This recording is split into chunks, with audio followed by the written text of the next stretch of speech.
प्या, डॉक्टर आलेत भेटायला. तुला काय वाटतंय ते मनमोकळेपणाने सांग त्यांना. अपर्णा मॅडम, काही काळजी करू नका. एक रुटीन चेकअप करूया आपण.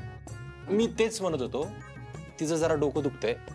हे रुटीन चेकअप उद्या किंवा नंतर केलं तर नाही चालणार का? म्हणजे नाही अर्जुन सर, आपण निदान एक बेसिक तपासणी करून घेऊ, म्हणजे काळजी नको. मामा आणि काही नाही होणार, तपासू दे ना.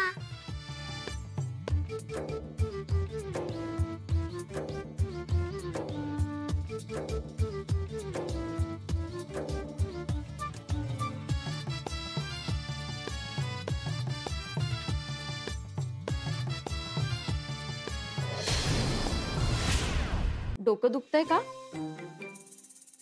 हा, जरा. चक्कर आल्यासारखं, गरगरल्यासारखं असं वाटतंय? उलटी, मळमळ? बर. वीकनेस जाणवतोय तुम्हाला थोडाफार? फक्त एवढंच की अपघाता आधीच्या गोष्टी तुम्हाला आठवत नाहीयेत.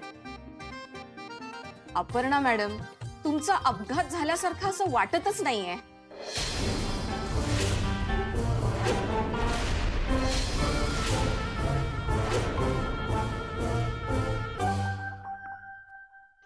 मला तुम्हाला सर्वांना सांगायला आनंद वाटेल की अपर्णा मॅडम एकदम ठीक आहेत.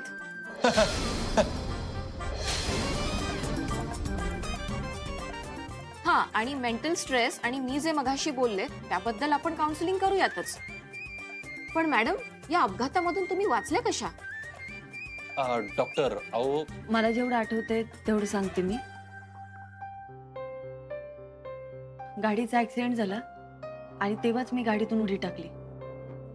मला कळलं तेव्हा मी झाडीत होते आणि तोच माझ्या गाडीचा स्फोट झाला. तिथून मी कशी बशी बाहेर पडले आणि स्वतःला सावरत मी एका घरात गेले. त्या घरातल्या माणसांनी माझी नीट काळजी घेतली आणि माझ्यावर उपचार केले. तुमच्या इच्छाशक्तीची दाद द्यायला हवी.